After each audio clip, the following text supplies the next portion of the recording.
Alright, day 2! Woo! Coming home from the dims after work, heading out to pick up the old man. He and I tend to commute a couple times a week when we can. He does have meetings downtown, so I gotta go pick him up now so I can get home. Anyway, I haven't heard back from anybody yet, but I also haven't had time to check comments, so I don't know if anybody actually wants me to keep doing this or not, but what the heck, I thought I'd just make another video just to gauge how things are going. Anyway, so I want to talk about something that we talked about today at work, and that we've been having this discussion for the last couple of days, like a couple of weeks actually. For one thing, I have to say that for a job that is the most boring thing you could possibly do, which is literally just flipping through papers, taking out paper clips and staples, I mean, it's mind-numbing stuff, but it's a job, it pays, which is what I wanted so I can pay for school. I work with some really, really cool people. We're all really different. People that I would never be friends with on my own, that I would I shouldn't say willingly, but that I would never consider to make friends with. But I feel like we all get along. We all have a lot of different opinions and different ideas, and so we have a lot of debates at work about a lot of different things, and it's really interesting.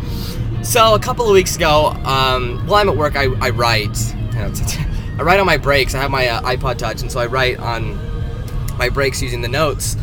And so I've been working on a story since I started working there. It's a part 2 of something that I wrote a while ago.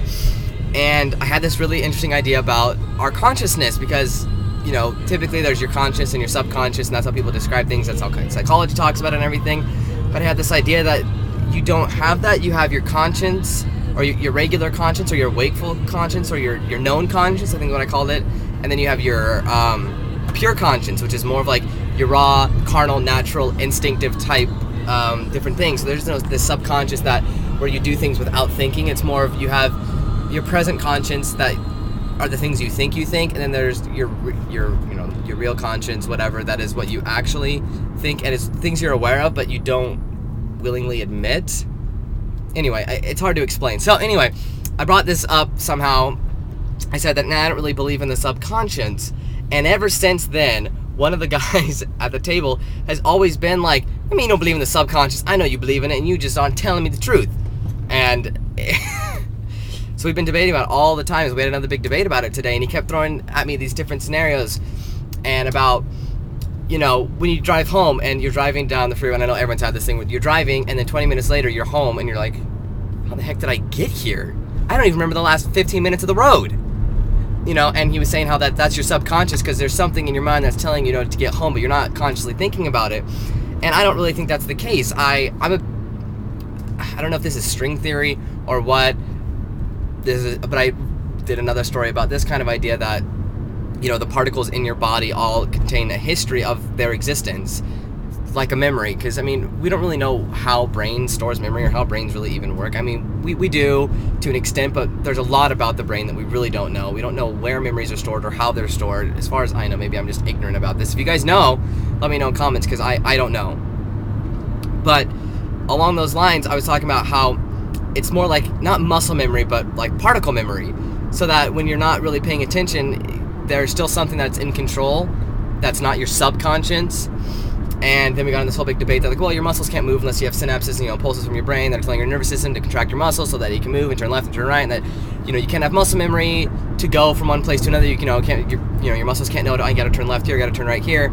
And I don't think that's the case. I really think that you can have a memorized pattern that you continually follow, that your body develops, that after a certain amount of time you'll turn left or turn right. I don't know, because we got in the thing, they said, like, if you shoot a basketball 300 times, you're going to develop the muscle memory on how to shoot that basketball. And for me, that's like, well, if you can develop that muscle memory, if you do a repetitive task like commuting to and from work using the same path every day, thousands of days, not that I've done it for thousands of days, but like my dad, who's commuted for 20 years the same path, your body can develop a pattern, a mode, whatever you want to call it, that allows you to do that, without thinking about it. And maybe it's just me and I'm totally off my rocker and I'm just being different for the sake of being different, but I like to think about things.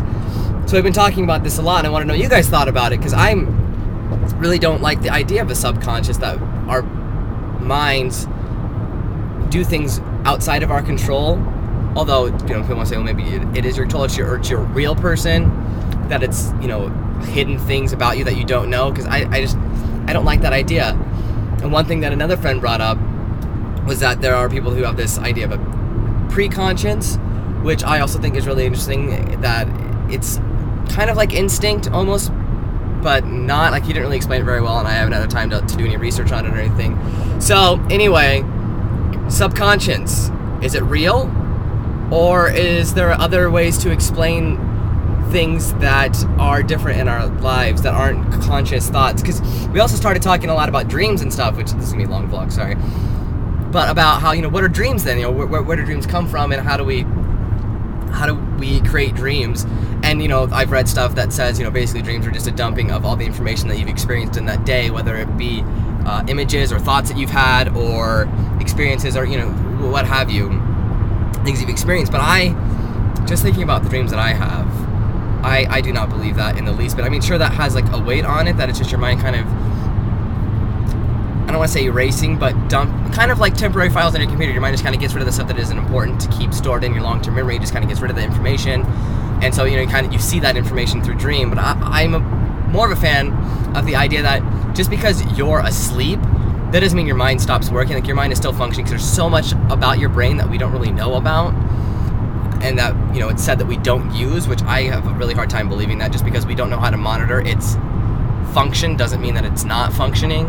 And so I really am a fan that your mind is actually creating scenarios from experiences you've had throughout your entire life, and building these fictions in our heads for whatever reasons, whatever it's because our conscious mind has its stresses and struggles and fears and whatever, and that influences different parts of the brain and puts different things together. And so we kind of relive either fears or fantasies or whatever a dream might be. For me, it's always fears. I always have terrible dreams, always terrifying, and never good. They're interesting, and I wish I could remember them better and write stories off of them, but they're always unhappy for some reason.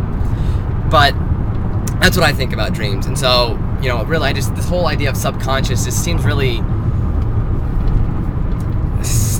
I don't know, I don't want to say simple-minded, because that's not it at all. It's just, I don't know, it just doesn't seem like the best answer, at least for me, or the most interesting answer. So, I don't know, I want to know, what do you guys think? Comments below, subconscious or not, and why do you think that? Because I really am interested in this conversation, because we really, the two of us, all of us at the table, really heated debate about this, and I think it's really interesting, and I want to know what you guys think about it. So, anyway, that's Wednesday. Subconsciousness. Does it exist? Does it not? Who knows? I don't know. I would like to know what you guys think about that. Sorry if this was repetitive. I know I kept saying the same thing over and over and over and over and over and over and over and over and over and over and over again. I think that's all I have to say for today. Yes. Yes, it is. I will see you, Home Diggity Dogs, tomorrow. Peace out.